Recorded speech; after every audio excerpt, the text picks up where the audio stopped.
वराह रूप में प्रकट होते हैं। गर्जना करते हुए पृथ्वी के तरफ निकल पड़ते हैं, समुद्र के तरफ। आज हिरण्याक्ष जिस पृथ्वी को ले जाकर रसातल में रखा था, जल के ऊपर भ्रमण कर रहा था, उसी मार्ग से नारद जी महाराज जा रहे थे। नारद जी महाराज को हिरण्याक्ष ने देखा, बोला कि अरे बाबा, केवल भजन कीर्तन ही करते हो या लड़ते झगड़ते भी हो? क्या लड़ना झगड़ना भी आता है या नहीं? नारद जी ने कहा कि जय हो प्रभु, आज कहां से ऐसे दैत्य का दर्शन मुझे पहले ही हो गया। नारद जी कहते हैं कि क्या बताऊं, लड़ता झगड़ता नहीं हूं, परंतु लड़ाता और झगड़ाता जरूर हूं। लड़ना झगड़ना तो मुझे नहीं आता, लेकिन लड़ाना अच्छी तरह से जानता हूं। हिरण्याक्ष ने कहा कि क्या कह रहे हो, क्या कहना चाहते हो? नारद जी ने कहा कि अभी अभी मैंने देखा है कि स्वयं विष्णु वराह रूप धारण करके वो तुम्हारे पृथ्वी को चुराने के लिए जल के बीच में समुद्र में गए हैं। अगर लड़ना चाहते हो तो जाओ, उन्हीं से लड़ाई करो, उन्हीं से युद्ध करो। और जिम ही हिरण्याक्ष ने सुना कि आज विष्णु स्वयं मेरे पृथ्वी को चुराने के लिए आए हैं, क्रोधित हो जाता है और क्रोधित होकर महाराज जल में अपने पैर को पटकते हुए विष्णु के तरफ आगे बढ़ता है। जब चल रहा था तो लग रहा था महाराज की पृथ्वी फट जाएगी। पैर को पटकते हुए आगे बढ़ता है। भगवान वराह रूप धारण करके पृथ्वी को अपने सिंह पर रखकर और भगवान जब ऊपर की तरफ लेकर आ रहे थे, ऊपर आता हुआ देखकर हिरण्याक्ष ने भगवान को जब देखा, क्रोधित हो गया और भगवान से युद्ध करने के लिए आता है और कहता है कि ददर्श तत्राभिजितं धराधरं कि प्रोन्नीयमाना वनिगम्य दृष्टया मुषणन्त्रभ्रक्षा स्वरुचो रुणस्त्रिया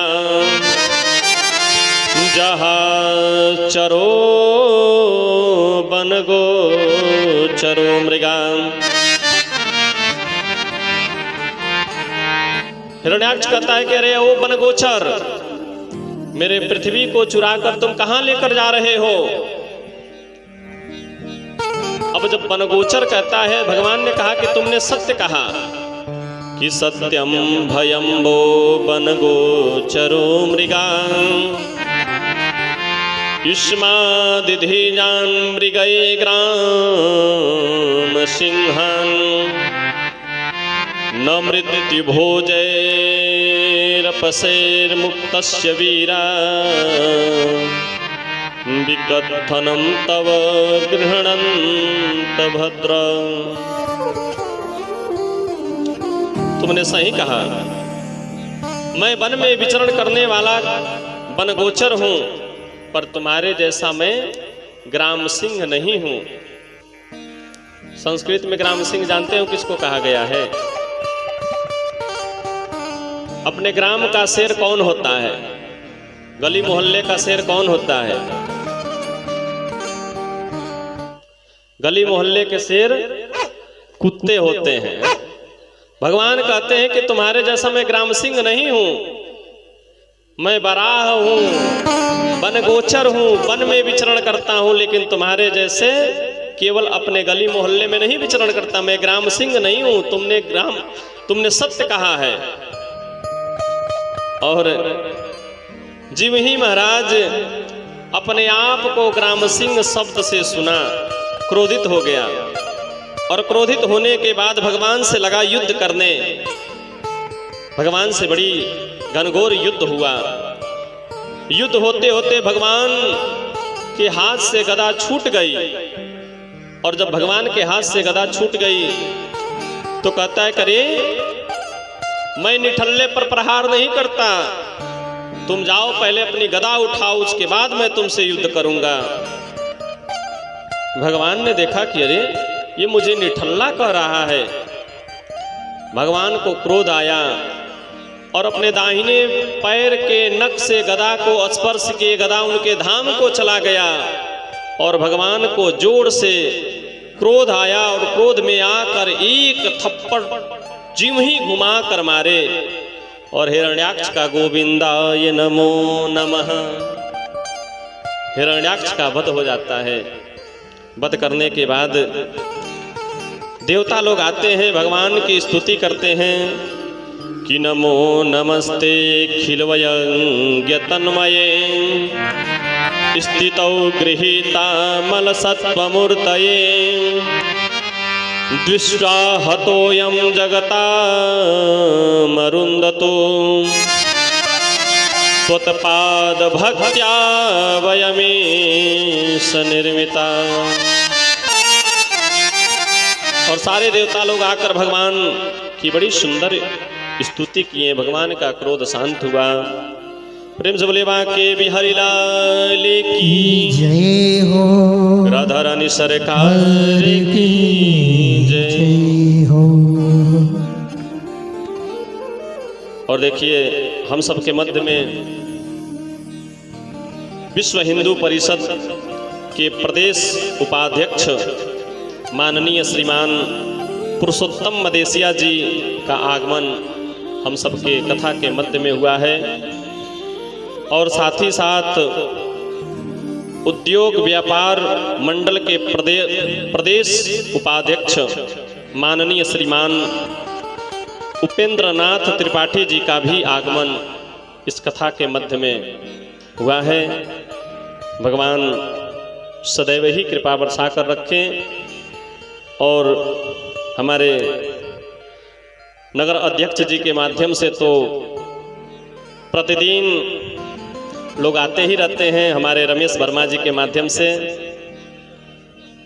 और अपना अमूल्य समय निकालकर श्रीमद्भागवत महापुराण कथा यज्ञ में जो अपना समय दिए, भगवान ठाकुर जी सदैव ही कृपा बरसा कर रखें।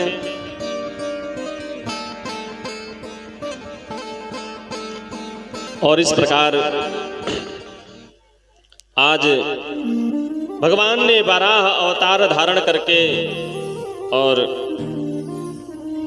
हिरण्याक्ष नामक दैत्य का भगवान ने वध किया। और वध करने के बाद आगे श्री सुखदेव जी महाराज राजा परीक्षित से आगे की कथा वर्णन करते हैं। कहते हैं महाराज, पृथ्वी देवी जब भगवान पृथ्वी देवी को जब लेकर जल से ऊपर आए तो पृथ्वी देवी ने उनके पसीने से एक पुत्र को जन्म दी, एक पुत्र को जन्म दी जिसका नाम भौमासुर पड़ा। संतों ने कहा कि पृथ्वी देवी जो भगवान के पुत्र होते हुए भी दैत्य कैसे बन गए, भौमासुर नामक दैत्य कैसे हो गया। तो संतों ने भाव दिया है कि केवल दुष्ट व्यक्ति का संग हो जाने के कारण, उसकी छाया लग जाने के कारण वह पुत्र देव भगवान के होते हुए भी दैत्य हो गया। इसलिए कहा गया है कि गर्भाधान के समय जो गर्भ में बालक आए तो किसी दुष्ट व्यक्ति के सानिध्य में नहीं जाना चाहिए। दुष्ट प्रवृत्ति का व्यक्ति हो तो उसके आसपास ज्यादा जाकर बैठना नहीं चाहिए। क्यों? क्योंकि उसका गुण कुछ ऐसा होता है जो उन बच्चों में चला जाता है। प्रेम से बोले वृंदावन बिहारी लाल की हो। और आज भगवान के पुत्र होते हुए भी वह दैत्य हुआ। आगे जो मनु जी महाराज के पुत्र थे प्रियव्रत और उत्तानपाद, और उनकी जो पुत्रियां थी आकृति, देवहूति और प्रसूति, उनका वर्णन करते हैं, जिसमें देवहूति जी का विवाह महाराज करदम जी के साथ संपन्न हुआ। ब्रह्मा जी जब करदम जी महाराज को उत्पन्न किए और बोले कि जाओ सृष्टि का विस्तार करो, तो करदम जी महाराज ने कहा कि सृष्टि का विस्तार तो हम करेंगे, लेकिन प्रभु एक हमारी शर्त है, जब तक हम भगवान का दर्शन नहीं प्राप्त करेंगे, उनकी तपस्या नहीं करेंगे, दर्शन जब तक नहीं मिलेगा, तब तक हम सृष्टि का विस्तार में आपका सहयोग नहीं कर सकते हैं।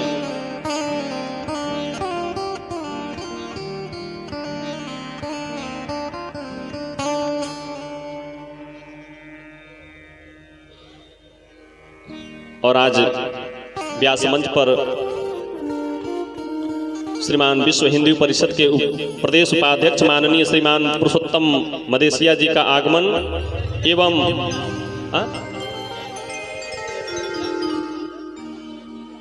इसमें तो उपाध्यक्ष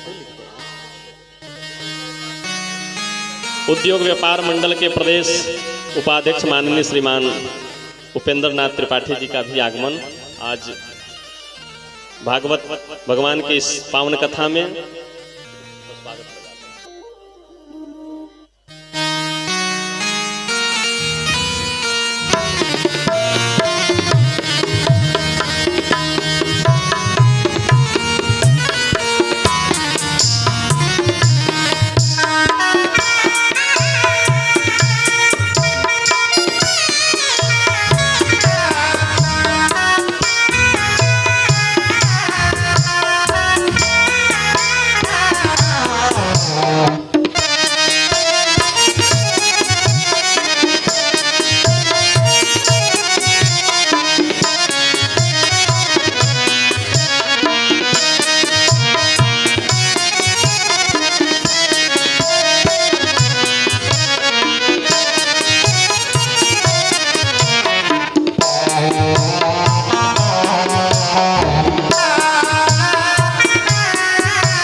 भीतर जाऊंगा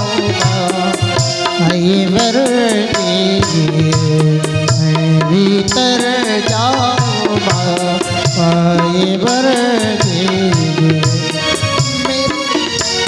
मेरे जीवन के पल में खत्म हो चले, मेरे जीवन के पल में खत्म हो चले, इसी चलिया जगत में गए हम चले, शाम मेरी भी मैया लगा दीजिए, भीतर जाऊंगा आए वर दीजिए।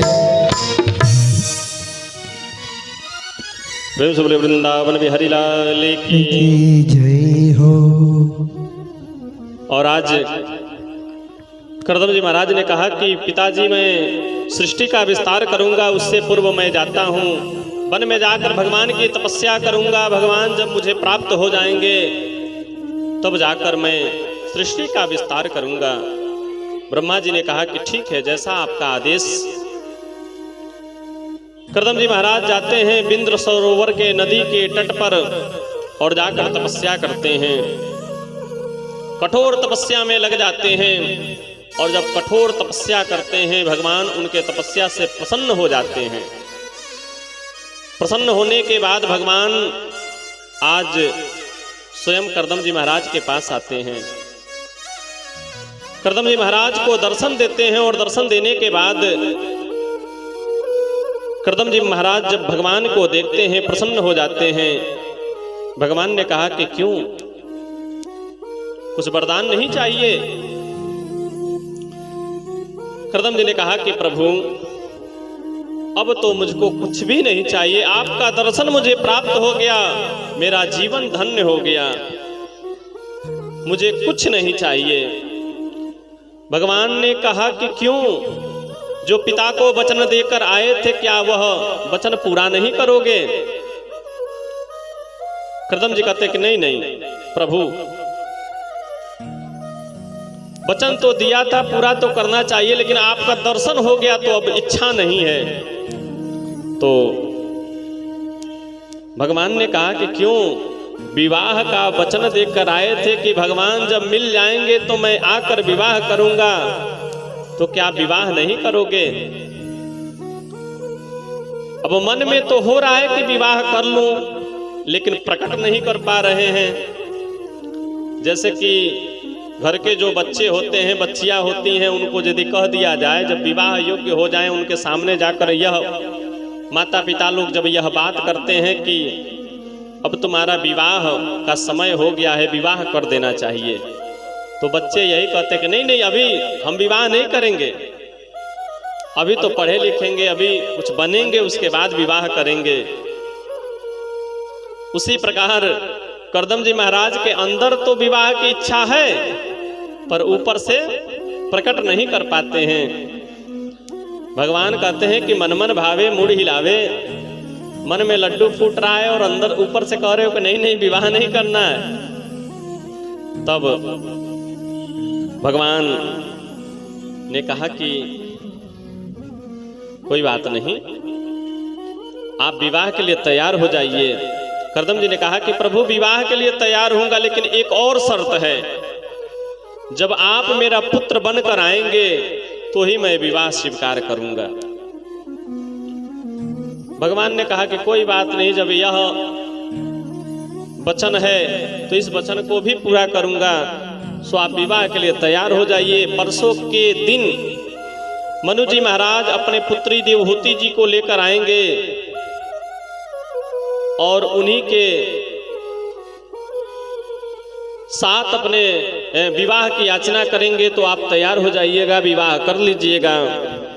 और ऐसा कह के भगवान वहां से मनु जी के पास जाते हैं और जाने के बाद कहते हैं क्यों, पुत्री बड़ी हो गई है, विवाह की चिंता नहीं है? कहते हैं कि प्रभु जब आप जैसे वृद्ध जन घर में पड़े हो तो बच्चों को विवाह की कोई चिंता नहीं करनी चाहिए, आप तो प्रभु सब जानते हैं। भगवान ने कहा कि मुझे विश्वास था, और आज भगवान के कहने पर मनु जी शत्रुपा और देवहूति को लेकर करदम जी महाराज के पास आते हैं। और करदम जी महाराज के पास आने के बाद करदम जी महाराज 3 आसन दिए, एक आसन पर शत्रुपा जी बैठ जाती हैं, एक आसन पर मनु जी बैठ जाते हैं, और एक आसन खाली रहता है। उस आसन पर देवहूति जी सोचती हैं कि आगामी जो हमारे पतिदेव होंगे ये यही होंगे, सो केवल उस आसन पर हाथ रखकर नीचे बैठ गई। क्यों?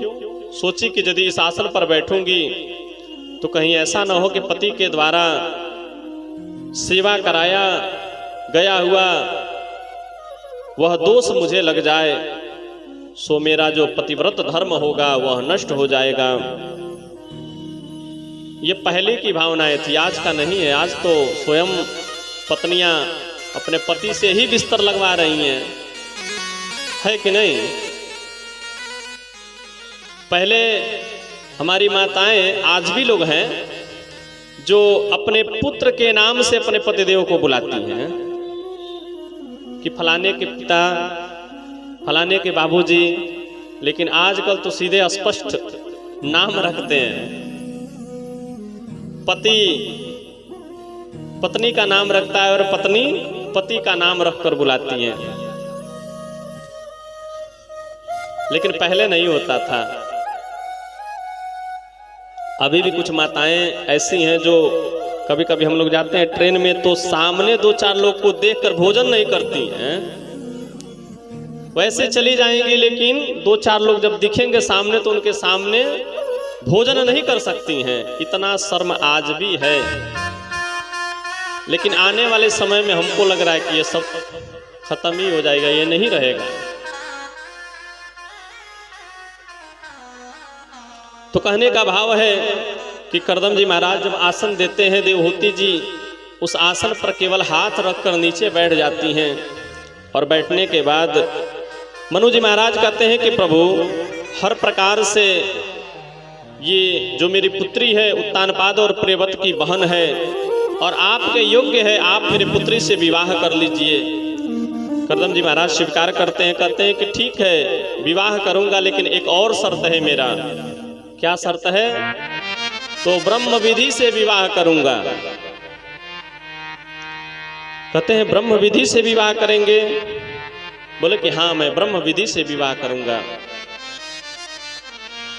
विवाह भी 8 प्रकार का बताया गया है शास्त्र में। ब्रह्म विवाह, दैव विवाह, आर्ष विवाह, प्रजापत्य विवाह, असुर विवाह, गंधर्व विवाह, राक्षस विवाह और पैचास विवाह, जिसमें से 2 विवाह आजकल बड़ा प्रचलित है। ब्रह्म विवाह तो है ही, और उसके साथ साथ एक राक्षस विवाह है, गंधर्व विवाह, जिसको सरल शब्द में कहा जाए तो प्रेम विवाह, जिसमें कोई जात पात नहीं देख रहे हैं। माता पिता का आज्ञा को भी लेने का कोई मतलब नहीं है। माता पिता अगर कितना भी मना करे और दोनों जब दोनों लड़का और लड़की एक पर राजी हैं तो माता पिता हार कर भी उन दोनों का विवाह कर देते हैं। तो इसको कहा गया है गंधर्व विवाह। लेकिन श्रेष्ठ विवाह किसको बताया गया है? ब्रह्म विवाह, जिसमें माता और पिता, लड़के पक्ष और लड़की पक्ष दोनों जब राजी हों, और दोनों पक्ष राजी होने के बाद बंधु बांधवों के संग में बैठकर सबको बुलाकर और सम्मान सहित जिस विवाह को किया जाए, सबके साथ जिस विवाह को किया जाए, उसको ब्रह्म विवाह कहा गया है। करदम जी महाराज आज देवहूति जी से ब्रह्म विवाह किए, और ब्रह्म विवाह करने के बाद अपने पत्नी को अपने कुटिया में लेकर आए। अब महात्मा आदमी जब लेकर आते हैं अपने पत्नी को, तो लाने के बाद एक छोटी सी कुटिया बनाकर रह रहे थे। छानी का, मड़ई का छोटा सा कुटिया बनाए थे अपना। उसमें जाकर देखते तो कम से कम 50 चूहा उसमें बिल बनाकर रहते थे। किसी में देख रही हैं देवहूति जी कि किसी में सर्प बैठा है, किसी में मेढक बैठा है, किसी में चूहा बैठा है, किसी में कोई जीव बैठा है, और एक कोने में महात्मा जी भी बैठकर भगवान की पूजा करते थे।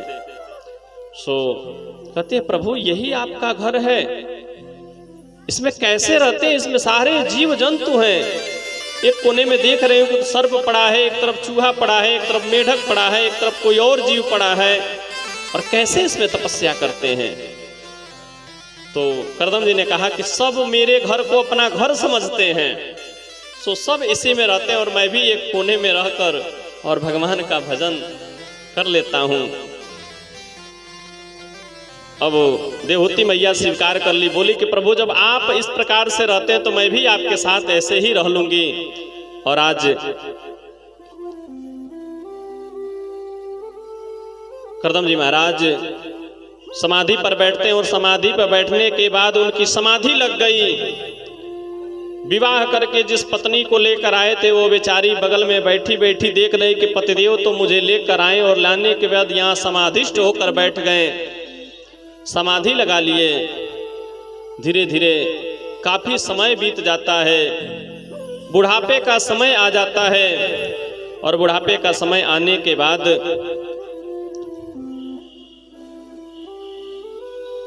जब करदम जी महाराज का ध्यान खुला और बगल में एक स्त्री को देखते हैं तो कहते हैं अरे देवी आप कौन हो, और इस प्रकार से मेरे पास में क्यों आकर बैठी हो? देवहूति मैया कहती हैं कि मैं आपकी विवाहिता हूँ और आप के साथ मेरा विवाह हुआ है, मैं आपकी विवाहिता हूँ। करदम जी महाराज कहते हैं कि अरे देवी, आप मेरी विवाहिता हैं। ध्यान आता है कि हाँ, मैंने तो मनु जी महाराज की पुत्री से विवाह किया था। आज कहते हैं कि देवी, मैं तो आपके साथ विवाह किया, आपको लेकर आया और लाने के बाद मैं समाधिष्ट हो गया, मुझे तो पता ही नहीं चला। लेकिन आपने भी बहुत बड़ा त्याग किया है मेरे साथ। बताइए आपको क्या चाहिए, क्या चाहती हैं, क्या वरदान है, क्या वरदान मांगना चाहती हैं? सो देवहूति मैया ने कहा कि प्रभु, हर पत्नी का एक ही इच्छा होता है अपने पति से कि वह अपने पति के द्वारा किसी पुत्र को जन्म दे, किसी संतान को उत्पन्न करे, यही इच्छा होती है। सो प्रभु, मेरा भी यही इच्छा है कि आपके द्वारा मैं भी संतान उत्पन्न करूं। आज करदम जी महाराज कहते हैं कि देवी, आपके इस अवस्था को देखकर ऐसा नहीं लग रहा है कि आप पुत्र उत्पन्न कर सकती हैं। कहते प्रभु, आप तो सर्वशक्तिमान हैं, आप जो चाहें सो कर सकते हैं। करदम जी महाराज प्रसन्न हो जाते हैं। ले जाकर बिंद सरोवर नदी में दोनों लोग स्नान करते हैं और स्नान करने के बाद 16-16 वर्ष के आयु के समान दोनों लोग का रूप बन जाता है। और रूप बनने के बाद करदम जी महाराज अपने तेजोबल से एक सुंदर विमान का निर्माण करते हैं, दिव्य विमान की रचना करते हैं जो मन की गति से चलने वाला था। मन में जैसा भाव आया उसके अनुसार वह विमान उड़ने लगता था। मन किया यहाँ से गोरखपुर तो गोरखपुर निकल गया, मन किया यहाँ से बनारस तो बनारस निकल गया। इस प्रकार मन के गति से चलने वाला वह विमान था। और उसी विमान पर दोनों लोग बैठ गए, आकाश मार्ग में गए और आकाश मार्ग में जाने के बाद काफी समय तक आकाश में ही विचरण करते रह गए।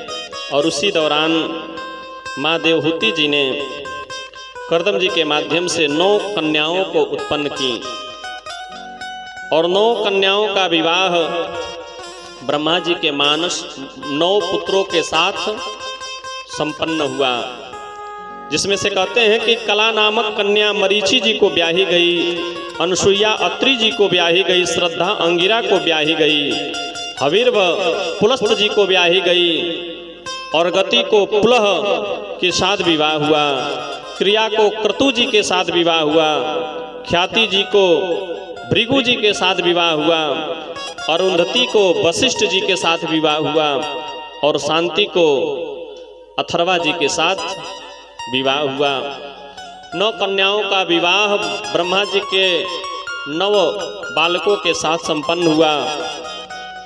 अब जब 9 कन्या उत्पन्न हो गई, कपिल जी इधर करदम जी महाराज कहने लगे कि देवी, अब तो मुझे वन में जाना चाहिए।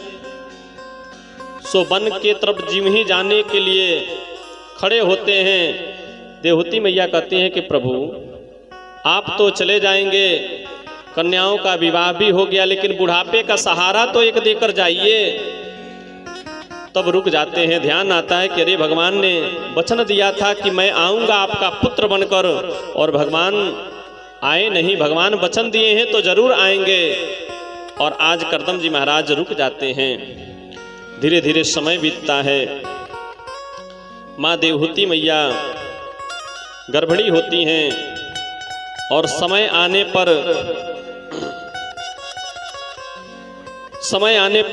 स्वयं भगवान ही इनके पुत्र रूप में आते हैं। कपिल भगवान के रूप में भगवान का प्राकट्य होता है। प्रेम से बोलिए कपिल भगवान की जय हो। और कपिल भगवान के रूप में स्वयं भगवान इनके पुत्र बनकर आते हैं। और आने के बाद करदम जी महाराज से कहते हैं कि पिताजी, आपने जो वचन दिया और मैंने जो आपको वचन दिया वो सब पूरा हुआ। अब आप जहाँ चाहे तहाँ जा सकते हैं। भगवान को पाने के बाद क्या रह जाता है, लेकिन इधर भगवान को पाने के बाद भी करदम जी महाराज वन की तरफ निकल पड़े। और जब वन की तरफ निकल पड़ते हैं तो कहते हैं, महाराज जब वन के तरफ जाते हैं इनकी माँ व्याकुल हो जाती हैं, रुदन करने लगती हैं। तब जाकर कपिल महाराज बड़ी सुंदर उपदेश देते हैं अपने मैया को, सांख्य शास्त्र के माध्यम से सुंदर उपदेश देते हैं। और सांख्य शास्त्र के माध्यम से जब उपदेश देते हैं तो देवहूति मैया कपिल जी महाराज से पूछते हैं कि बेटा संत का लक्षण क्या है, पहले संत का लक्षण हमें बता दो, संत का कैसा स्वभाव होना चाहिए। तब भगवान ने कहा कि संत का स्वभाव तितिक्षु होना चाहिए, करुणावान होना चाहिए, दयावान होना चाहिए। संत को सबको एक समान देखना चाहिए। जिस प्रकार से आकाश में विद्यमान भगवान सूर्य सबको एक समान देखते हैं, भगवान सूर्य का जो किरण है वो राजा के महल पर भी पड़ता है और एक गरीब के झोपड़ी पर भी भगवान सूर्य का प्रकाश पड़ता है। उसी प्रकार संत का हृदय होना चाहिए जो सबको एक समान दिखे। संते हृदय नवनीत समाना, संते हृदय नवनीत समाना, कहा न जा, कहा कहा न जाना। जय सिया राम, जय जय सिया राम, जय सिया राम, जय जय सिया राम, जय सिया राम, जय सिया राम, जय सिया राम, जय सिया राम। कहते हैं कि माँ संत का स्वभाव होता है करुणावान, दयावान, जो सब पर एक समान कृपा बरसा कर रखे। यह जिस संत के अंदर लक्षण है वही संत है। फिर कहते हैं कि बेटा एक बात बताओ कि जीव का प्रादुर्भाव कैसे होता है, उस जीव के बारे में बता दो। तब कपिल जी महाराज कहते हैं कि मां जब जीव 84 लाख योनियों को भोग कर और जब यमलोक को जाता है, यमलोक में जाने के बाद उसके पाप पुण्य को देखा जाता है और उस पुण्य पाप पुण्य के कारण वह अपना अगर पुण्य किया है तो पुण्य भोगता है, पाप किया है तो अपने पाप को काट लेता है। और पाप को काटने के बाद वह यमलोक की यातना भोगने के बाद वो चंद्रमा में जाता है और चंद्रमा के माध्यम से पृथ्वी के वनस्पतियों में आता है। वनस्पतियों के माध्यम से वह जीव के अंदर जाता है, पुरुष के अंदर जाता है और उस जीव के माध्यम से, उस पुरुष के माध्यम से मातृगर्भ में जाता है। और मातृगर्भ में जाने के बाद उस जीव का निर्माण होता है। कहते हैं महाराज इस शरीर का किस प्रकार से मातृगर्भ में निर्माण होता है इसके बारे में वर्णन करते हैं। एक रात्रि में कलकल के समान होता है, पंच रात्रि में बुदबुदाकार होता है, 10 रात्रि में एक बेर के समान होता है और उसके बाद 15 रात्रि में अंडाकार स्वरूप होता है। 1 महीने में पहले इस शरीर का, उस जीव का सर आता है और दूसरे महीने में वर्णन करते हैं कि हाथ पैर आते हैं। तीसरे महीने में नख रोम चिन्ह इत्यादि उत्पन्न होते हैं। चौथे महीने में सप्त धातुएं प्रकट होती हैं। 5वें महीने में भूख प्यास लगती है और 7वें महीने में उस जीव को ज्ञान की प्राप्ति होती है।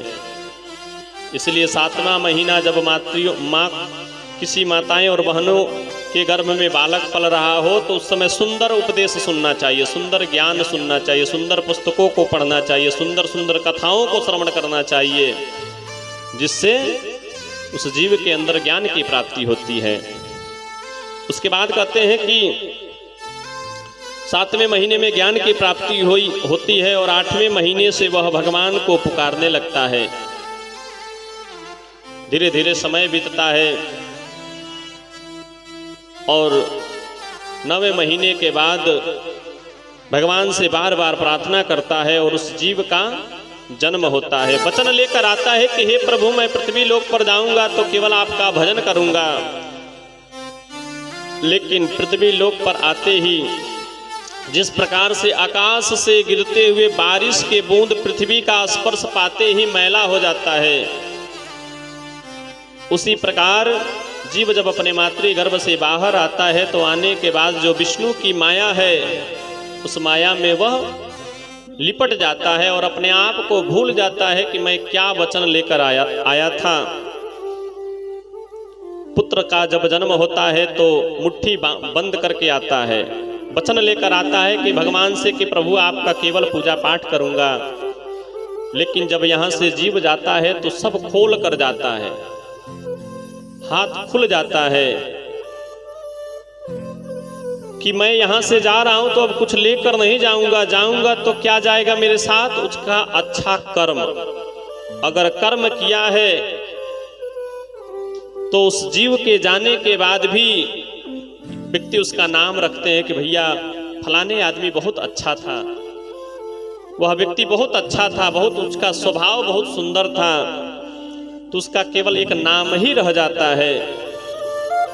और कुछ ऐसे होते हैं जो जाने के बाद भी रहते तो लोग गाली ही देते हैं, जाने के बाद भी गाली ही सुनना पड़ता है। तो कर्म कुछ ऐसा करके जाएं जो जाने के बाद लोग हमारा नाम लें, ना कि हमें गाली दें। प्रेम से बोले वृंदावन बिहारी लाल की जय हो। इस प्रकार का उपदेश देते हैं और कहते हैं कि माँ आप संतों का संग करो, सत्संग करो, तब जाकर आपको और ज्ञान की प्राप्ति होगी। और बड़ी सुंदर भाव में कहते हैं, हो जिसको जीवन में, हो जिसको जीवन में, हो जिसको जीवन में मिला सत्संग है, उसे हर घड़ी आनंद ही आनंद है, उसे हर घड़ी आनंद है। और जिसको जीवन में, जिसको जीवन में, और जिसको जीवन में मिला सत्संग है, उसे हर घड़ी आनंद ही आनंद है, उसे हर घड़ी आनंद है, उसे हर घड़ी आनंद है।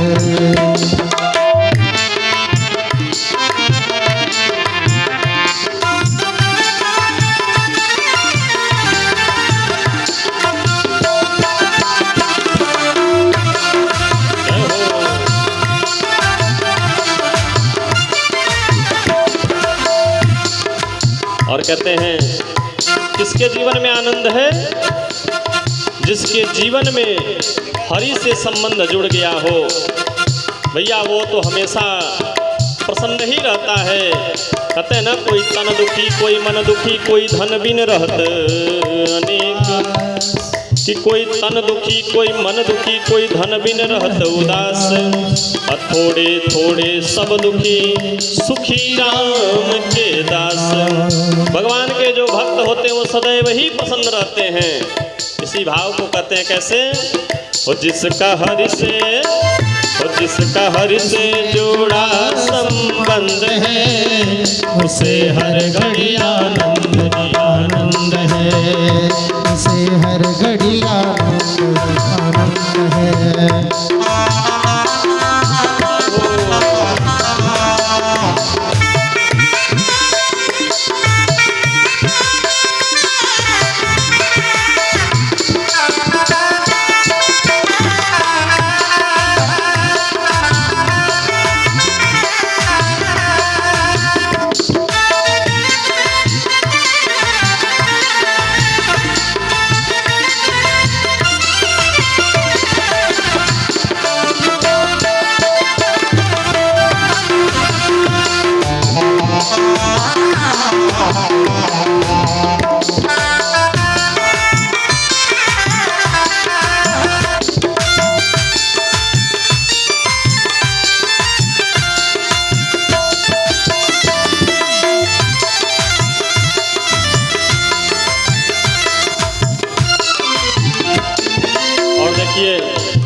कहते हैं कि किस किस ने भजन किया और किस किस के जीवन में आनंद आया।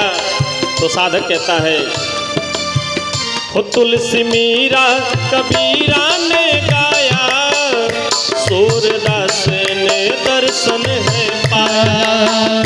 तुलसी मीरा कबीरा ने गाया, तुलसीदास ने दर्शन है पाया। हो तुलसी मीरा कबीरा ने गाया, सूरदास ने दर्शन है पाया। तुलसी मीरा कबीरा ने गाया, सूरदास ने दर्शन है पाया। जिनके हृदय में हरि बोल, जिनके हृदय में जय हो, जिनके हृदय में राम नाम बंद है, उसे हर घड़ी आनंद ही आनंद है, उसे हर घड़ी आनंद आनंद है। जिसको जीवन में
हो जिसका जीवन सच्चाई में ढल गया, उसके पापों का पर्वत भी गल गया। जिसका जीवन सच्चाई में ढल गया, उसके पापों का पर्वत भी गल गया। हो जिसका जीवन सच्चाई में ढल गया, उसके पापों का पर्वत भी गल गया। जिसका जीवन सच्चाई में ढल गया, उसके पापों का पर्वत भी टल गया। जिसके रोम रोम हरि बोल, जिसके रोम रोम ताली से करते हुए, जिसके रोम रोम बसत गोविंद है, उसे हर घड़ी आनंद ही आनंद है। उसको हर घड़ी आनंद ही आनंद है। जिसको जीवन में मिला सत्संग है, उसे हर घड़ी आनंद ही आनंद है। उसे हर घड़ी आनंद ही आनंद है।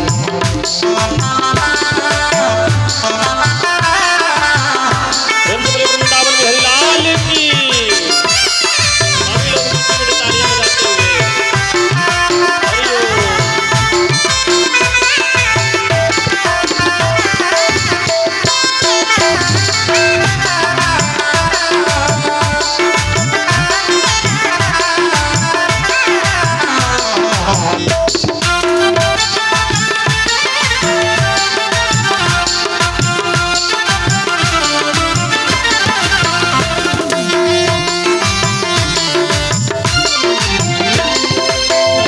और देखिए, भगवान को पाना है तो किसके बात को मानना चाहिए? भगवान को पाना है तो किसके बात को मानेंगे तो भगवान हमें मिल सकते हैं? तो साधक कहता है, संत ऋषियों के पानी को मानो, तत्व क्या है जगत का ये जानो। संत ऋषियों की वाणी को मानो, सत्य क्या है जगत का ये जानो। संत ऋषियों की वाणी को मानो,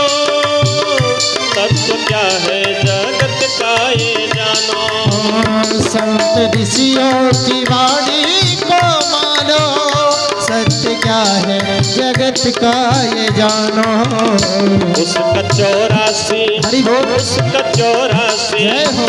उसका 84 कट जाए बंद है, उसे हर घड़ी आनंद ही आनंद है। उसे हर घड़ी आनंद ही आनंद है।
और अंतिम कड़ी में साधक एक ही शब्द कहता है, क्या?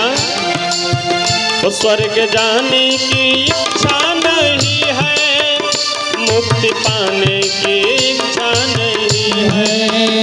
स्वर्ग जाने की इच्छा नहीं है, मुक्ति पाने की इच्छा नहीं है। तो स्वर्ग जाने की इच्छा नहीं है, मुक्ति पाने की इच्छा नहीं है। स्वर्ग जाने की इच्छा नहीं है, मुक्ति पाने की इच्छा नहीं है। हम जो भक्तों का, हम सब भक्तों का जो, हम जो भक्तों का जो परमानंद है, उसे हर घड़ी आनंद ही आनंद है।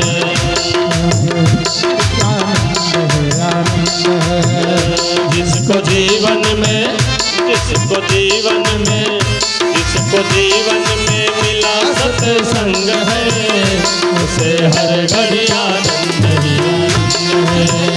उसे हर घड़ी आनंद ही आनंद है। उसे हर घड़ी आनंद ही आनंद है। उसे हर घड़ी आनंद है, आनंद है। प्रेम से बोले वृंदावन बिहारी लाल की जय हो। कहते हैं आनंद कहाँ मिलेगा? तो सत्संग में मिलेगा। इसलिए संतों का संग करें, सत्संग करें, वहीं पर जीवन का आनंद मिल सकता है, बाकी कहीं और नहीं मिल सकता।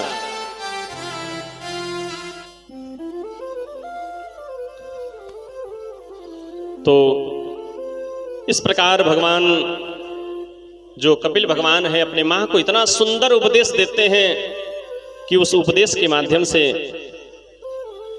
इनका जो अज्ञान था अंदर वह सब समाप्त हो जाता है और स्वयं इनका पूरा शरीर उस ज्ञान के प्रकाश से, उस ज्ञान गंगा के प्रभाव से सारा शरीर इनका जलमग्न हो गया।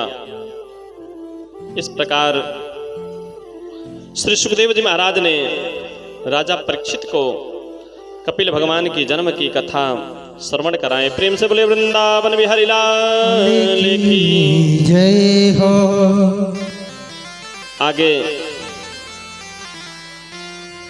राजा परीक्षित जी ने प्रश्न किया कि गुरुदेव, आपने कहा कि आकृति, देवहूति और प्रसूति, आकृति जी का विवाह रुचि प्रजापति के साथ हुआ, देवहूति मैया का विवाह करदम जी के साथ हुआ और प्रसूति जी का विवाह